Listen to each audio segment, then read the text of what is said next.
Good morning, tubers. All right, we're back in the shop today. It's a pretty nice day, but hey, we got a new addition to the shop. Check it out. Yeah, that's right. So we got this kerosene heater here. I don't know too much about it. This is a little before Scrooge's time, but that's okay. With a little research, we're gonna figure it out, and then we'll wander over and take a look at that stock pot over there. What do you think? Yeah, as always, you guys, safety first. Dealing with fire, yeah. Now we get to pull this guy out, and it's important because I mean you got liquid fuel in here. Depending on what you use, I'm not gonna say what to use in there because that's not for me.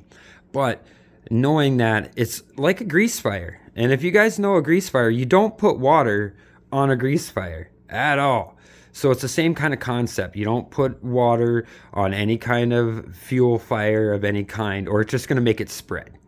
So yeah, having your fire extinguisher ready, maybe it doesn't hurt. Because I don't know a lot about it, and we're definitely not going to light this off in the shop.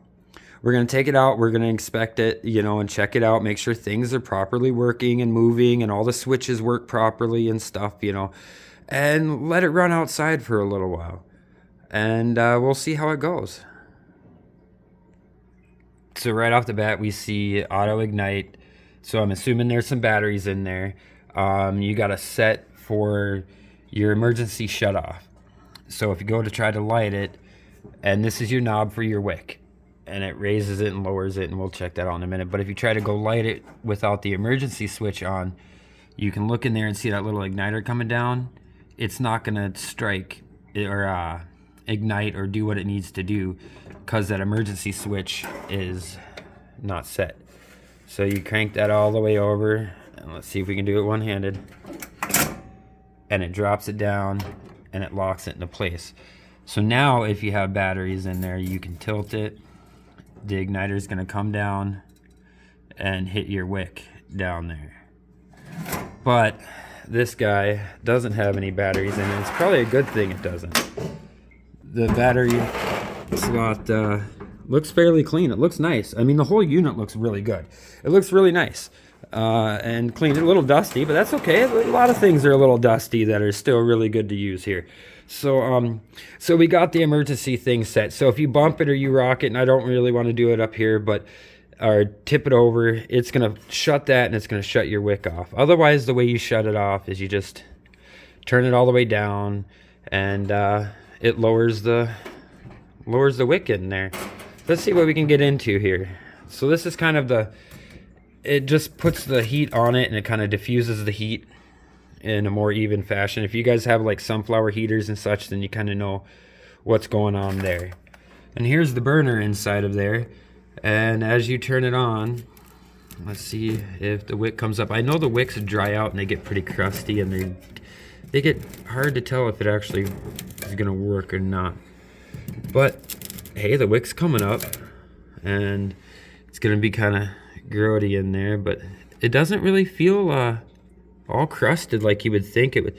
Like if you touch the wick, and you can feel if somebody used something they shouldn't have used as fuel, it'll be all crystallized on that wick. But that actually looks darn good for what I'm thinking.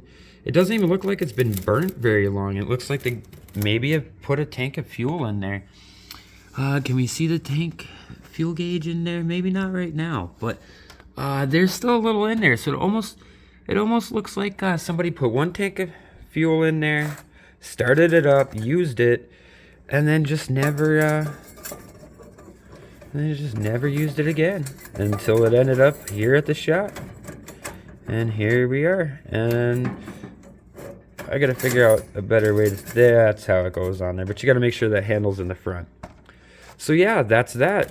You just turn that down, and that'll cut your fire off, and pushes the wick all the way down inside there. And seems simple enough. I don't know, but there's a lot of people that said stuff like, hey, this seems easy enough, and they got no eyebrows. Yeah, or they got, don't look at me like that, or they got, far worse. So we'll try not to do that here, but we're going to take this outside and we're going to light it. I'm going to put it in my driveway fairly clear from anything flammable, hopefully. And we'll see how it goes. So I'm kind of looking down in to see how you put fuel in here, you know, and it's got this old like metal jerry can style, which is kind of cool. But so we're gonna inspect it a little bit, look at it, and it doesn't seem to be any rust. Or I don't want to tip it, but I feel there's fuel in there. It's like a quarter full for sure. But I don't want to tip it, muck with it. But that looks darn clean for the type of heater it is and the type of use these normally get. So I got a good feeling that this is gonna be a nice little addition to the shop. I'm super excited. It's got a little cooktop. I probably won't use that, you know, but I mean, hey, it's radiant heat. And we'll look into that a little more. But yeah, let's get this out and let's get this lit. I'm just trying to find a place that's not so windy for its trial run. I mean, you know, the Wright brothers, they picked a hill and they ran their airplane off a hill in the hopes of flying. I'm not that brave, so we're gonna get this going safely.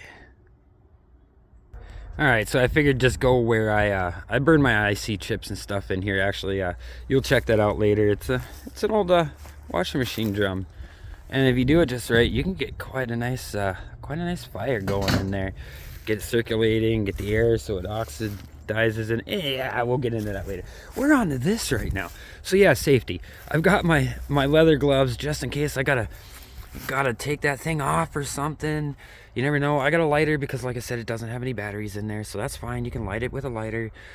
Just use a stick one. Don't get your fingers in there and get your arm all burnt up and your wife complaining you don't got hair on your arm again, you know.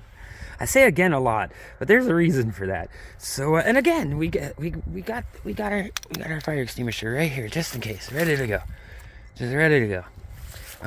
So I can't do this two-handed safely, so we're gonna give this a light and kind of get her turned up a little bit there and see what's gonna happen.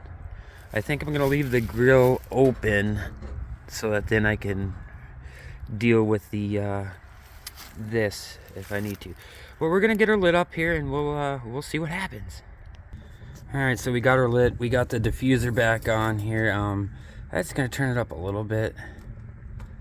See if we can get her warm and see if